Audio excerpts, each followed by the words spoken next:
Hello, everyone. Welcome to the first ever Latinx Kidlit Book Festival. I am so excited to be here with you and with these panelists. But before we get started, I wanted to remind our viewers to please check out our anti-harassment policy in the chat box.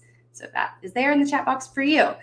I'm so excited and I feel so privileged to be able to moderate this panel for the Latinx Kidlit Book Festival about celebrating identity, Kidlit authors, and the journey of finding identity when you are multiracial and multicultural.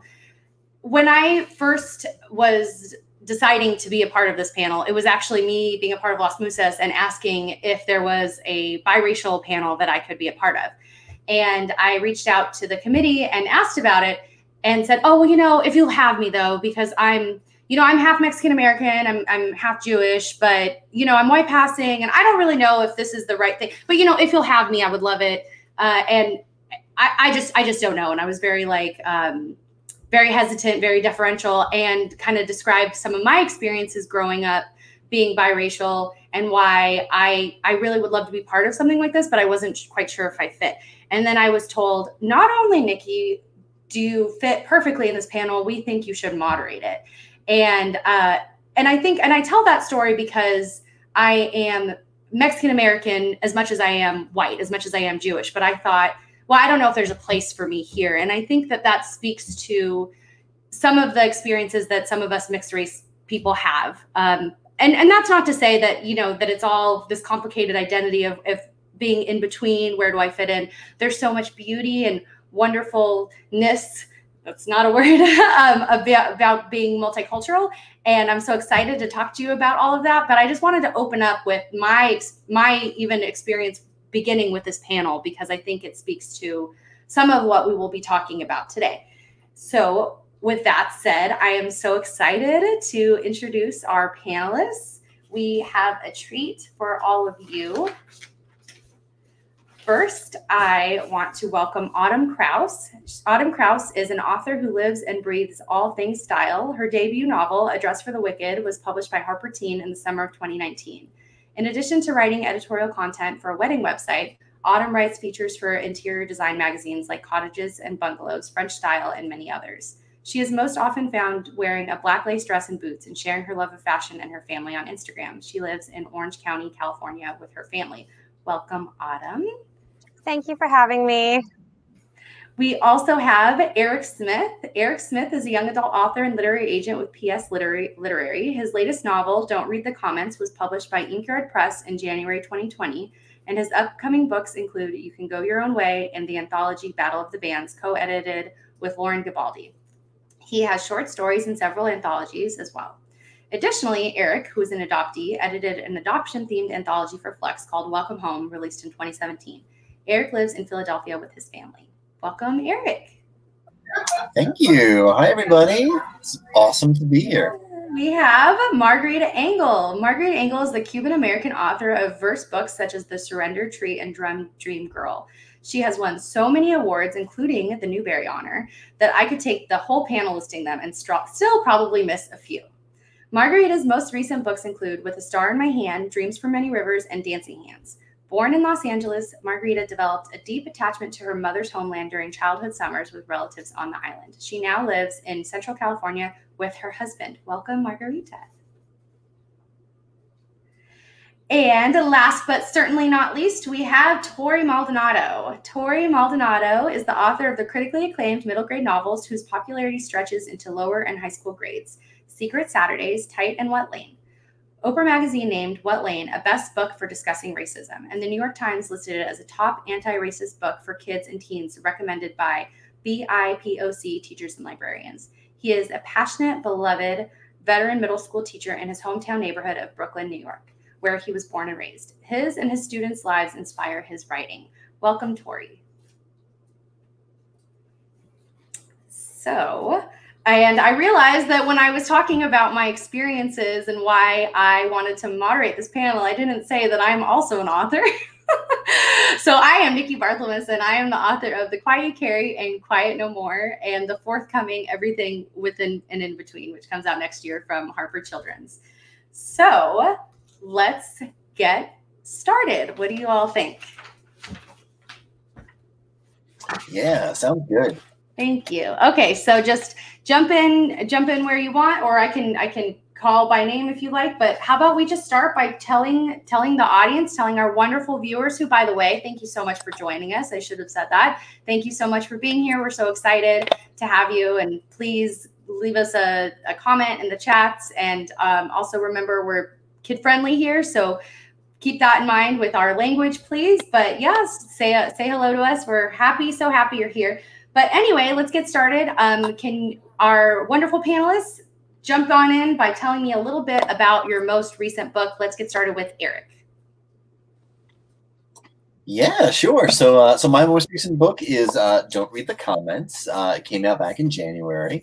It's about a teen who loves video games so much that he wants to write them one day, not necessarily program them, but write the stories. And another teen who is a sort of semi-famous, we'll say YouTube streamer in the gaming community. And they come together in a video game called Reclaim the Sun. They meet up and they start to develop this friendship. They start to maybe fall for each other. Maybe some romance is happening.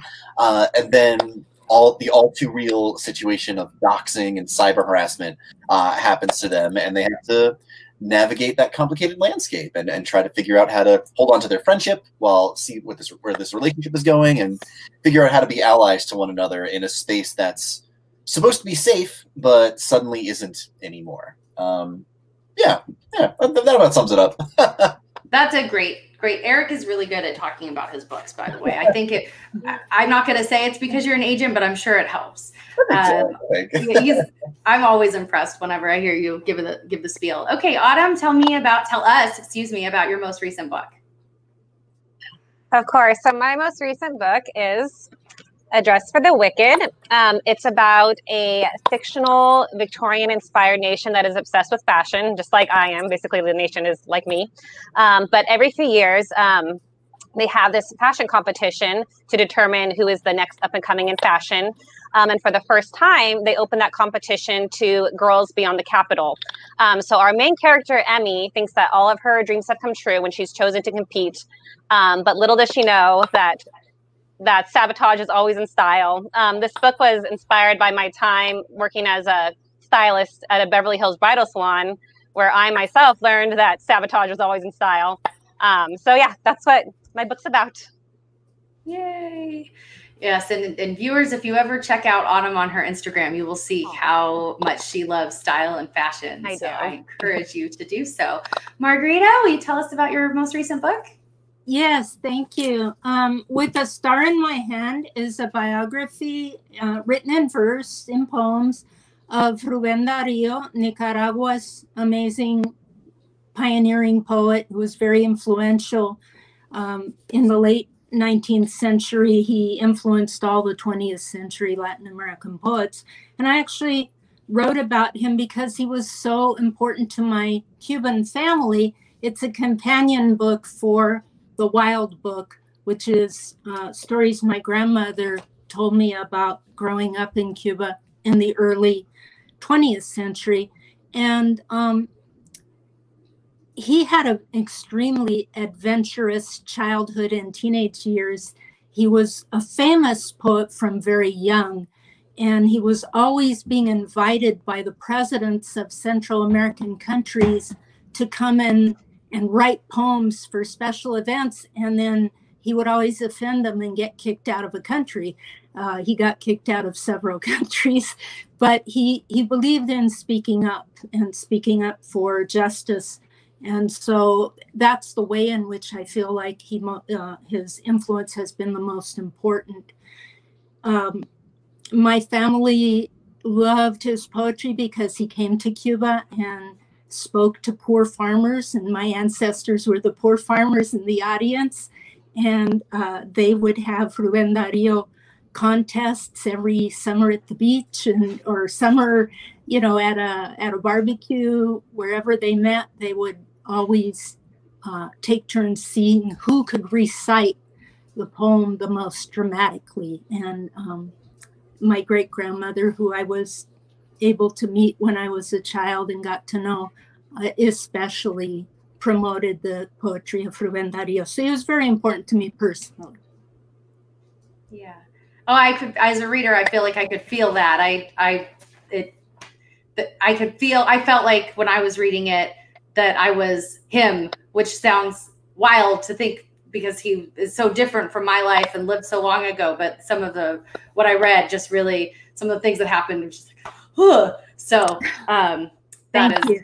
Yeah. That means a lot. Thank you. Yeah, no, I have all of your books, and I was going to put them behind me too because I thought they would look so great, and I did not. So just forgive me for that. Now I don't know why. No, I'm happy to see your books. Thank you. Okay, well, Tori Maldonado, please tell us about your most recent book. Oh, Tori, could you unmute yourself? Thanks for telling me to unmute myself. Young people from across the country say my books are off the hook, but my tech savvy is not off the hook. I would have spoke the whole time on mute.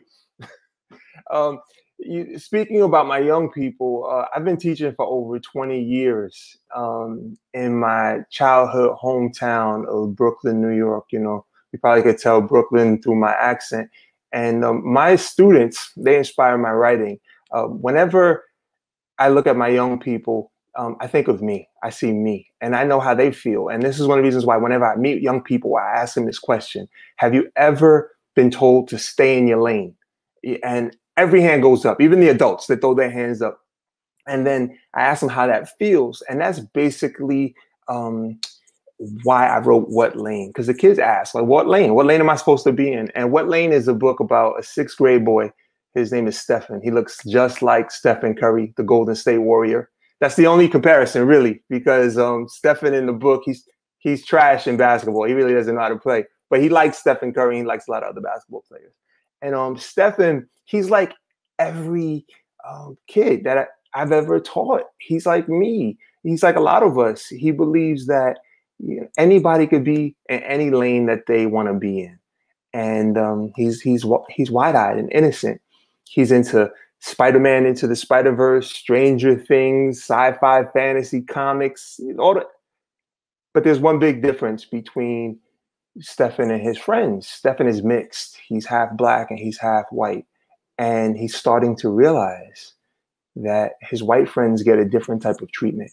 They get a different type of justice than he gets. And this is the type of book that my young people need. This is the type of book that I needed. Because when I was young, my school, they gave us books where people who look like us, we weren't in the books. If we were in the books, there was one of us, or we were a side character, or we were negative stereotypes. But they also hit us off with these books that were like this thick. They were like pillows and bricks. And so I write very short books. What Lane is only 125 pages, and it's thin. You can balance it on one finger, but it's thick with complexities because it deals with racism and the Black Lives Matter movement and a lot of other things that we can get into later on. Yes, and I had the privilege of reading that book recently, and I can say as someone who's biracial, well, we're all mixed race, that I felt, and I'm an adult, I felt, oh, I could relate to so much of that. So I'm so excited to hear you talk more about that, Tori. Thank you.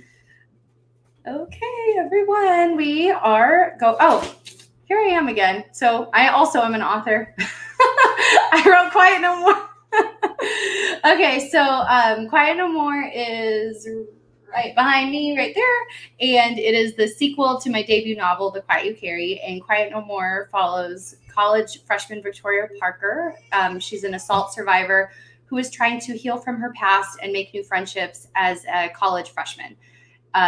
She's joined a club that aims to prevent sexual harassment and sexual assault on campus. And she's trying to, I should say, heal from her past as an assault survivor and someone who has just spent the last 6 months in foster care. So she has this new life for herself. She's got all these plans. She's in this club. She's making new friends. She's trying to keep in line with her old ones. Just everything is going great, but her life is thrown into disarray when a long-lost aunt that she didn't know existed shows up and asks Victoria she gives more information to Victoria about Victoria's abuser, letting her know that person suffered abuse as a child, and is also asking for Victoria to kind of downplay what happened in her victim impact statement that will affect the judge's sentencing of her abuser.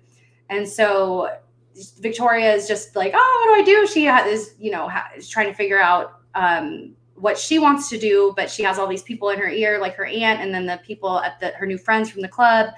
And basically she has to figure out who she's speaking up for and why in Quiet No More. And then I should say, and for anybody who's not, since I'm just kind of going into the sequel, The Quiet You Carry is Victoria going into foster care and that's all like, hiding it from her friends, trying to keep her past hidden from social services and all that. And it is not based on me, but I did grow up in foster care from age 12 to 18. So I certainly am inspired by some of my experiences, as well as the experiences of kids that I've met in over a decade of foster care advocacy.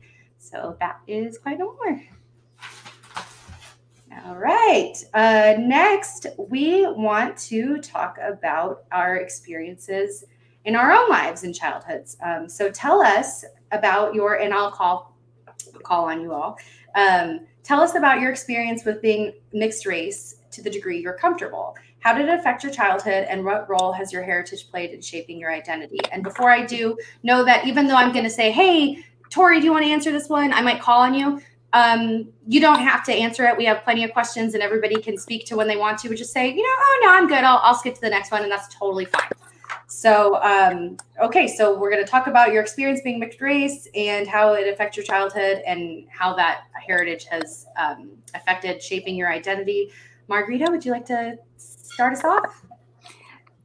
Sure. I'm probably the saddest story. I don't know, but I wrote about my childhood in Enchanted Air, which is also available in Spanish as Aire Encantado.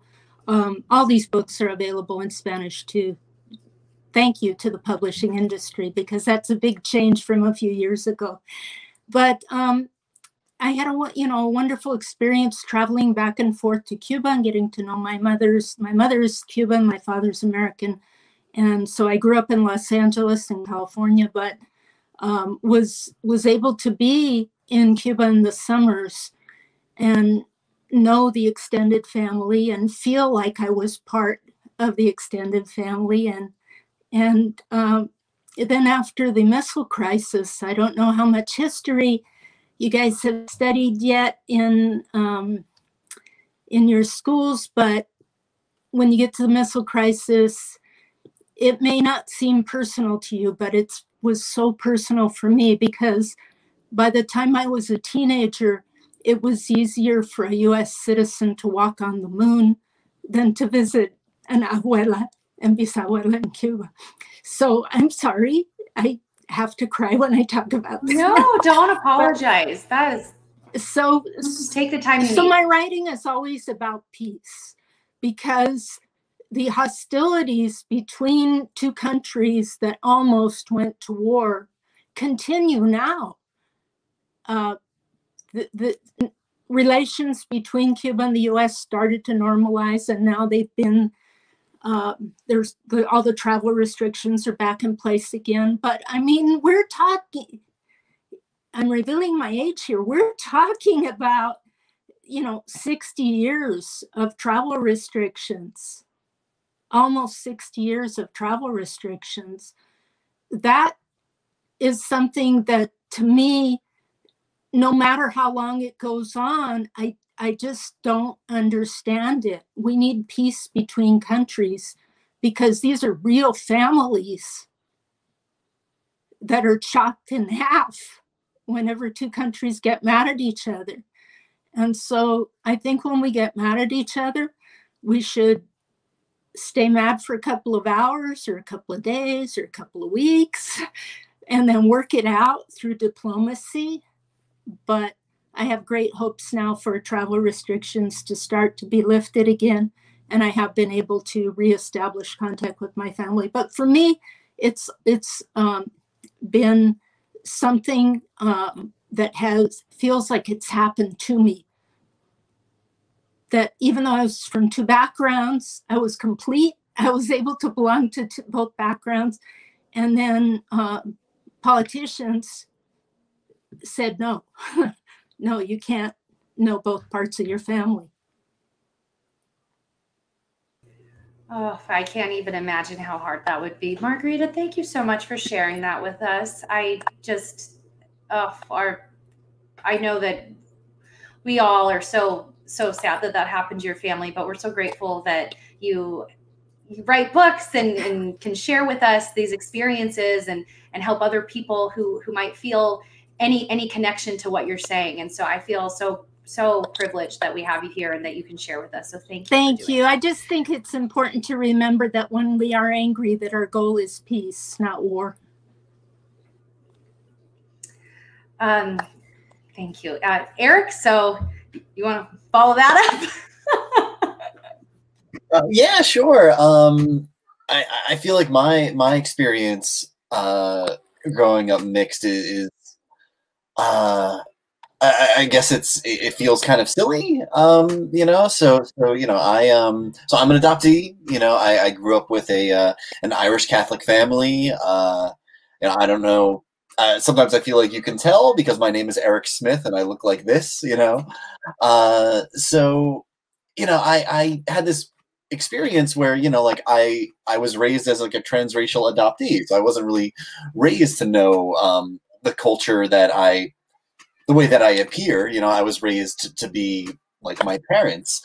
So, you know, I started, you know, going to school and I started making more friends. And as I got a little bit older, the questions of, you know, well, where are you from, you know, not just where are you from, they got a lot more frequent and a lot more assertive. And I didn't really have answers for the people that I, you know, that I was growing up with. So, you know, I started to ask questions. The answers weren't really available to me because New Jersey adoption laws are some of the strictest. They only opened up the ability to get your birth certificate like 3-4 years ago or so. So, you know, I tried to learn from my friends. You know, I grew up with a lot of Latinx friends.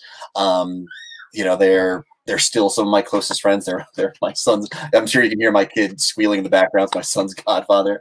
And I learned from other people's cultures and lots of guesswork on the part of my very caring friends as to what they thought I was. And when it came time for me to finally get the information I needed, you know, I felt like I had all these different backgrounds in my head and sort of like a nice blend of what it was and where it was I came from. So yeah, my experience was being raised one way and sort of learning where I was from another. And yeah, I'm very grateful for my friends for kind of taking me under their wing in the way that they did. I think there's a YA book in it one day. Oh, there is for sure a YA book in that I will be the first to sign up to read. But let me just stop you and say your experience is not silly. That is not silly. I'm sure that's an experience. I know for a fact that's a lot. I can't even say I'm sure. I know for a fact that's an experience that a lot of other kids have. Growing up in foster care myself and doing advocacy, I totally relate to what you say. I know many of my friends were raised in homes that didn't match their cultural background, and how, you know, as much as obviously foster care is different than adoption, but as much as they may have liked their family, loved their families that they were in, there was something that they still felt they were missing out on, and there were a lot of complex feelings. So that experience is not silly at all. And I can even say I'm, you know, half Mexican American, and I grew up with my mom and my immigrant grandma, my abuelita. You know, up until I was 8 years old, I was being raised by both of them, and I didn't go into foster care until I was 12. But looking the way that I do, a lot of people, you know, didn't necessarily group me in with any Latinx people, and I felt like especially, and we talked about this a little bit before, my lack of Spanish speaking, I can understand, but I can't speak very well. That's complex feelings, and they're real. And our readers, you know, I'm sure that they can relate to some of this stuff. So never say your experience is silly. I'm going to call you out right there, Eric. And thank you for sharing. Thank you for being here. Tori, what about you? Tell us. Oh, sorry. Let me just cut you off, Eric. Oh, my pleasure. No problem. Okay. Tori, can you tell us a little bit about your childhood and your experience shaping identity with your culture? You know, I grew up in the Red Hook housing projects of Brooklyn. For those who have never been to Red Hook, you can easily imagine it. If you imagine The Wire, you know, that TV show, those of us who've played Grand Theft Auto, you know, my neighborhood has been described as hood. Life magazine did this 9-page photo spread on my neighborhood where they called it one of the 10 worst neighborhoods in the country. So when I was growing up, my neighborhood was like my family. It was split, African-American and Puerto Rican. And it was interesting because, you know, there was never a binary. There was never a this or that. You know, like that Black Sheep song, you can get with this or you can get with that. You know, it was just you were one thing. And it was because poverty. Poverty had reduced us to living like that Mobb Deep song, you know, survival of the fittest. And so we were just surviving. And so poverty reduced the African Americans in Red Hook and the Latinos in Red Hook to the same. We were the common denominator, and we were competing for the same resources, but we also were banding together to get, you know, through. You know, there's a famous NBA basketball player his family and my family, they grew up together, and he's half African American, he's Puerto Rican. His name is Carmelo Anthony, and his older brother, we went to daycare with each other, then we went to elementary with each other, then we went to junior high school with each other, and then the Anthony family split, and then they went to Maryland. And when we were growing up, you know, it was like that Big Pun song, you know, Boricua, Morena, you know, it was just a celebration of this duality, but this duality was never a this or a that.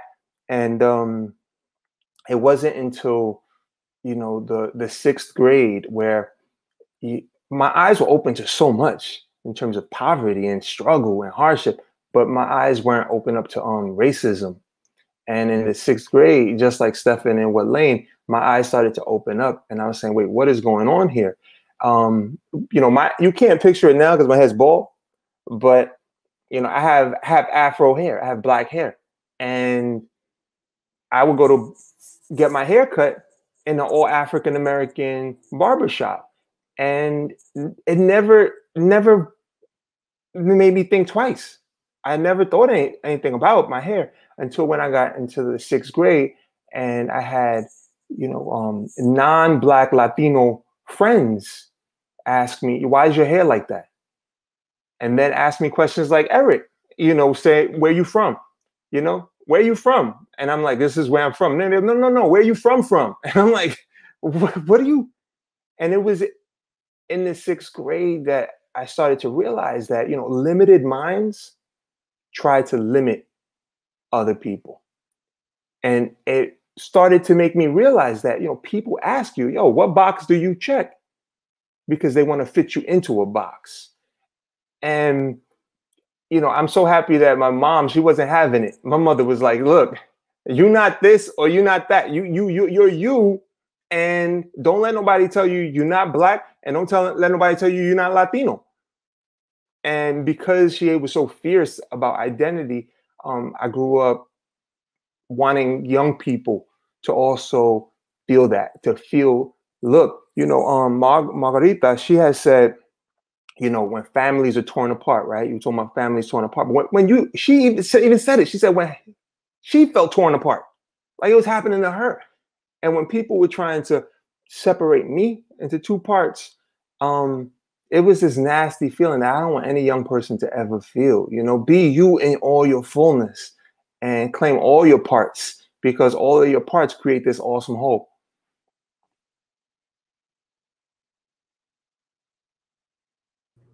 I love that. Thank you, Tori. All right. Last but not least, Autumn, tell us a little bit about your cultural background and how that shaped you. Definitely. You know, so I grew up in a pretty diverse area of Los Angeles.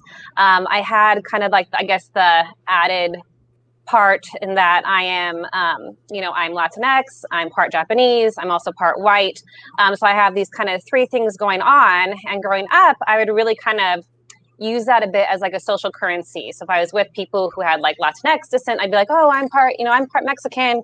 If I was with people of Asian descent, I'd be like, oh my gosh, I'm part Japanese. But growing up, I definitely became very used to the question of, what are you? I can tell you're something different, oftentimes phrased in a very positive way, but it was a question that I very consistently got. And I would almost pause and be like, well, how much do I explain? Like I'm three things. For some reason, I felt like that would be hard for people to grasp. Sometimes, I'd shorten and be like, oh, I'm just, I'm a Hapa, I'm half Japanese, or, but with a little Mexican. And so I always felt kind of stuck on how to explain that for people, feeling like I had to like break it down for them in a way that they could really quickly and easily understand. I remember I was in a SAT prep class, a Japanese SAT prep class, and the teacher stopping the entire class to ask, what I was. And so that was just something that kind of has, followed me my whole life. I've come to, answer that question with pride, because I'm very, proud of the fact that I've come from a long line of people who've loved with open minds and open hearts. My family line, we were Japanese and Mexican people who were intermarrying several generations back. And then my mom married a white guy. So I've come to take a lot of pride in that, but also, being aware of the fact that that's something I've had to, I guess, reconcile and deal with my entire life as well. Yeah, I think what's really interesting that I'm kind of hearing from some of us and from you specifically, Autumn, is how we're feeling that we have to, we're having to have other people understand it, having to phrase it in a way or explain ourselves in a way for other people to be comfortable, instead of defining ourselves like Stefan did, like who am I for me, So I think that's really interesting that something that goes with many people of being mixed race. So I'm going to skip ahead a little bit because we all had such interesting backstories that we kind of got, we want to keep an eye on time. And I want to just kind of ask some specific questions, and we're going to take a break for some kid questions too, but some specific questions to each of you about some of your work. Autumn, in addition to being white and having Latinx heritage, you are also of Japanese descent. I'm just repeating what you already said. And in A Dress for the Wicked, you wrote a Hapa character named Kai. Kai is one of the contestants in the fashion competition that the book revolves around, and she has her own distinct style. Can you tell us about how her and your heritage informed Kai's signature attire? Definitely. So when I sat down to write the book, I definitely wanted to have a mixed race character. At the time I thought, for a character to have 3 different ethnicities, that would be too much. I just thought that was something that, people, wouldn't understand. So I basically limited myself to having, a character that has, is 50-50 split. And so when I first sat down to write the character, I did want her to represent me. I wanted her style. My book, it basically mixes Victorian fashion with modern fashion. And so I wanted her style to kind of represent Japanese streetwear. I loved kind of like the imagination and kind of like the chaotic coolness of like Tokyo streetwear. And at that time, my little sister was kind of inspired by that style as well. Her name's Kylie. Kai, character's named after her. But, she filtered it through kind of this lens of, being a descendant of something, but then also not being raised in that society. So you have kind of like a different perspective on it. So in the end, Kai became this representation of what it is to be to come from like this lineage and to be familiar with it, to know it, but, not to be directly raised in it. So, you take what you see, but then you also, you interpret it in a way with, what you have accessible to you in the place you've grown up, or, what you have around you. And so that's what her character really came to represent. And so that's why she's one of my most favorite characters in the book, for sure.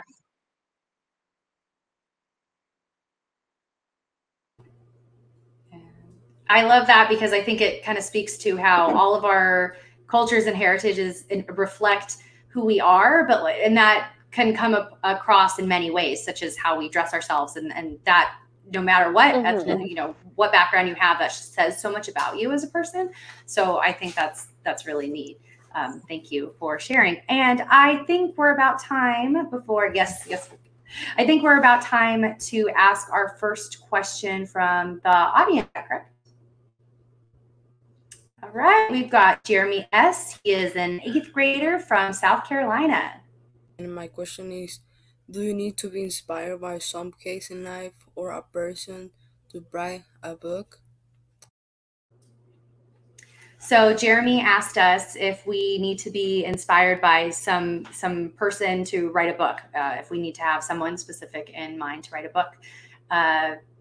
Who wants to take a stab at this?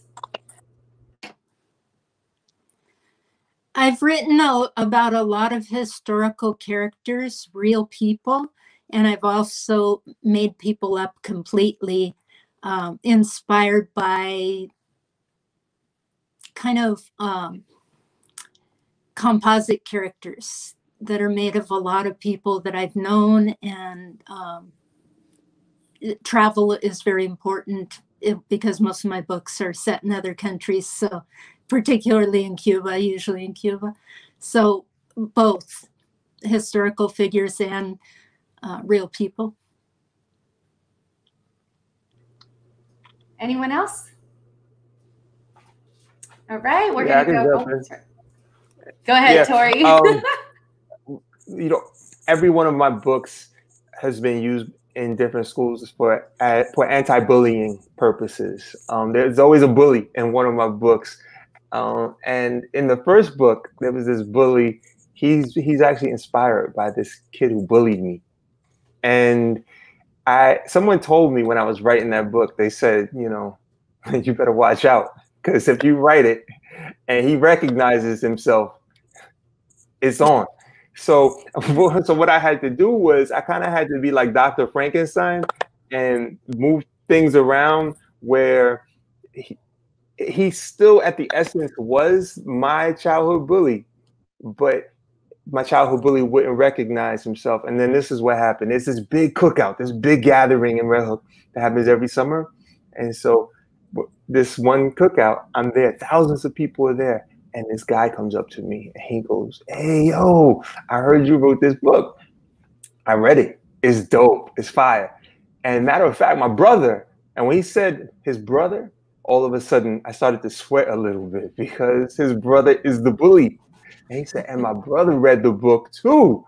And I said, "Oh, for real? He read the book?" And he said, yeah, matter of fact, he's right over there. And he wants to talk to you. When he said he wanted to talk to me, we were in the middle of the sunny day. I felt like a cloud just dropped right on top of me. And my eyes started to dart around. I was trying to find a bench that I could run and like hide under because I all of a sudden shrunk down. And I was that little kid again that was being bullied by him. And I thought he was going to come over and say, "Bro, why you write about me?" And he comes over and he says, "You wrote this book. Man, I'm proud of you." And I was like, "Wait, you proud of me?" And he said, "Yeah." He said, the whole book was awesome. But let me ask you a question. Who is that stupid bully, that Manny? And I was like, "Yo, dude." I didn't tell him, "You're my inspiration for that bully." But so yeah, you know, a lot of my characters are inspired by real life people. But I try to do it in a way where, you know, I still get invited to the cookouts and I get invited to the neighborhood gatherings without getting beat up. Oh man, that's so hilarious. I love that story. I felt like I was there too. You're a great storyteller. If anybody else wants to jump in, otherwise I will move on to our next question. Anyone? I think you made Eric cry with that. Okay, so speaking of Eric, yeah. Eric, and don't read the comments. Aaron is of Honduran and Palestinian descent, like you are. Aaron is a writer and wants to write video games rather than follow in his Honduran doctor mother's footsteps. How does Aaron's cultural background shape his career motivation and this conflict with his parents, if at all? Oh, that's such a good question. So first, I want to chime in on something with Tori really quick because like there's this writer named Aaron Bowman who talks about mining your life when it comes to writing, and like that's just like the greatest example I've ever heard. Like I love that was an amazing story. Oh my god, I'm still crying from laughing. So how does it inform his background? So that's a really good question. So the way like Aaron's father is written, I feel like I can't dig too far into it or I ruin like a big thing that happens later on in the book, you know, but he kind of tiptoes around his own identity a lot, right? He every once in a while he'll make like some sort of like self-deprecating joke about it, or like a quick little jab at himself. He never really digs deep into it, while his mother is just constantly pushing away from everything and pushing away towards her career, pushing away towards her goals, and never really addressing anything about where they're from or who they are. And that was kind of my experience, as well as the experience of a lot of my friends, where it was kind of like, we're not going to talk about all that. We're going to keep pushing ahead and try to like assimilate into where we are right now. And as a result, Aaron kind of seeks identity in other places, right? He seeks identity in these video game worlds and these virtual worlds and with his friends. And it's kind of bittersweet and sad. Like, I wish he didn't have to do that. Like, because that's kind of what I had to do as a young person and as an adult. So I feel like it's the lack of digging into where he's from his parents and his family, that kind of affects how he navigates things. And, you know, I think a lot of people can relate to that, kids and adults alike. So that's, you know, we feel that, or I read the book, I feel that reading that. And yeah, thank you for sharing that, Eric. And so, yeah. And then also just, I don't know anything. I don't know very much about video games, but someone was telling me about a video game and like a Twitch and this whole thing. And I was like, oh yeah, like blah, blah, blah. And I realized I was talking about it. Like, I thought I knew what I was talking about because I had read your book. So I don't know. I made it okay in the conversation. So I don't know. Or no one called me out anyway. So Margarita, recently, with A Star in My Hand and in Dreams from Many Rivers, you've written about both specific people from history, like Ruben Dario, forgive my pronunciation, and imagined characters. They came from different backgrounds and experiences and heritages. What was the research like for that? My research for historical topics, whether it's a historical figure or an imaginary character representing a group of people, depends very heavily on first-person narratives, so that diaries, letters, if there are interviews with the person that were done while they were still alive, and memoirs, if they wrote their own. Rubén Darío wrote his own autobiografía, and I based this book on it completely. My first book, The Poet Slave of Cuba, was based completely on Juan Francisco Manzano's own memoirs, and many of my other historical verse novels also have been sort of a process of taking complex prose autobiographies and translating them into poetry and into a very simple form of poetry that I hope that anybody from any background would be able to understand.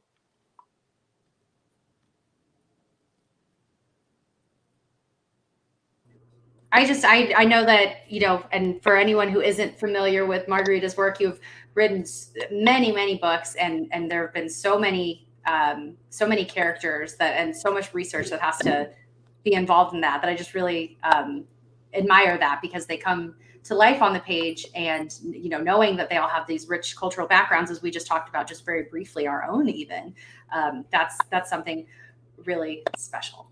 Thank you. So we are going to take another audience question, another student question right here from Zoe A, 6th grade from PA. That's Philadelphia, right? Yeah, that's embarrassing. It's from Philadelphia. Go, take it away. My name is Zoe, and my question is, when you were younger, what was your favorite book? Okay, all right. So anybody want to answer this one? I'm sorry, but I didn't hear it.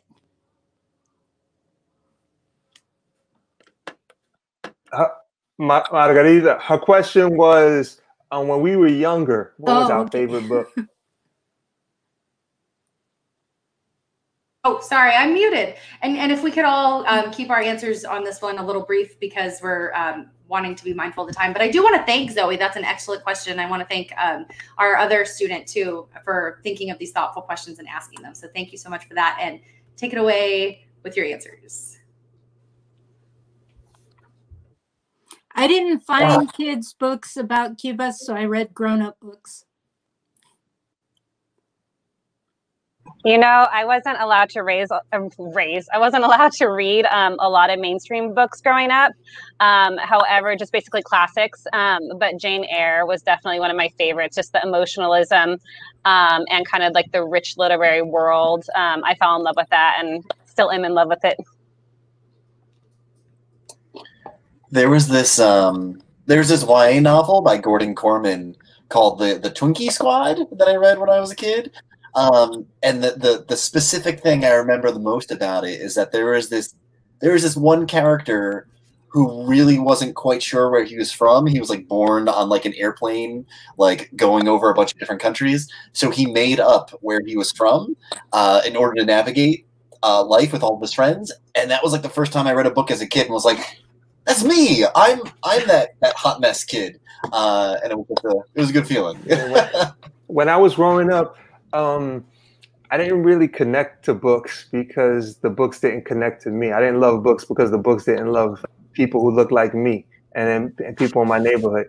The first book that did reflect my family that I fell in love with was a book that I was about the size of a fire hydrant. And my mom, she said, come sit next to me. And I sat next to her and she pulled the book out and she opened it up. And I thought she was playing a game. I was like, Mom, are you kidding me?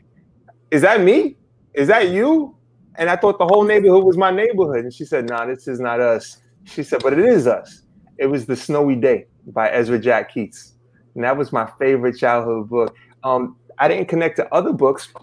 In school, I connected to comic books. I just fell down the rabbit hole of comics. And I told myself that if I ever get the chance to write, I would write something that had that thrill and the kaleidoscopic color and the roller coaster ride experiences of comic books. And so I'm happy because my books get compared to comic books a lot. So I just realized I did not ask Tori his question about what lane. So that is we need to talk about that really quick. And then I have one more question for the group. If I can get Tori, if you can answer this for us quickly. In what lane your main character, Stefan, who has a black father and a white mother, realizes he's been hanging out with only white friends after his friend Wes points it out to him? What does Stefan miss out on when he neglects fostering other friendships? And more broadly, what do mixed kids gain when they connect with other people of color who share their heritage? Yeah, Maya Angelou, she has that quote, you got to learn how to leave the table when love is not being served. I think that's Maya Angelou said that, it's an important lesson for all of us to learn that, like, when someone is hate, when we have a friend and that friend goes from friend to frenemy or to enemy, right? We have to learn to leave certain relationships alone. I was growing up, my mom told me, listen, I don't care. I don't care if the person is purple. If the person has your back, if the person is for you, then that's your friend, right? And she's the same thing about family. I don't care. If the person doesn't act like the way a best friend should act, they're not your family. Family and friends, they're based upon action. So I think about Dr. Martin Luther King Jr., who said, judge a person by the content of their character and not by their skin color. So Stefan's struggle inside the book is he's trying to figure out, like, who's really my friend? Like, who should be in my lane with me and who's going to help push me forward to get to where I really want to be? And he realizes that there's certain white friends that he has that are real cool. Those are his homeboys, those are his allies and his accomplices. And he realizes some white kids, it's like the Ebony and Ivory song. It's an old school song, there's good and bad in everyone. He realizes, there's good and bad in the white community. He realizes there's good and bad in the Black community. He realizes there's good and bad in the Latino community. So basically,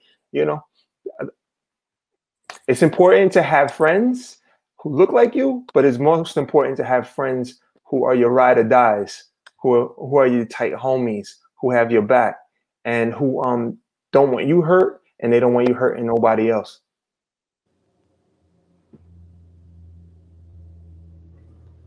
Yes, well said. I think that's a really, really good point. Thank you for sharing. I hope it was brief enough. When you said brief, I was like, oh my God, that's not my strong suit. I know, I made it hard. We all have such interesting backgrounds and such interesting things to say. Abby, can I ask the question or no? Looking at the, okay. All right. Well, I'm so grateful to have you all here, and we can hear a little bit about our unique backgrounds and ways that we reflected in books. And I hope our audience, our kids here watching, see that no matter what your experience is, that it's unique, it's valued, it's important, and we certainly hope that our writing can help you to feel seen and understood. It can be stories that reflect your experiences and don't cut you out, like some of our panelists discuss. Thank you all for being here. Thank you so much for sharing some of your work with us, your hearts, your stories, and hope that you all enjoy the rest of the conference. Thank you. Thank you. Bye. Thank you, Nikki.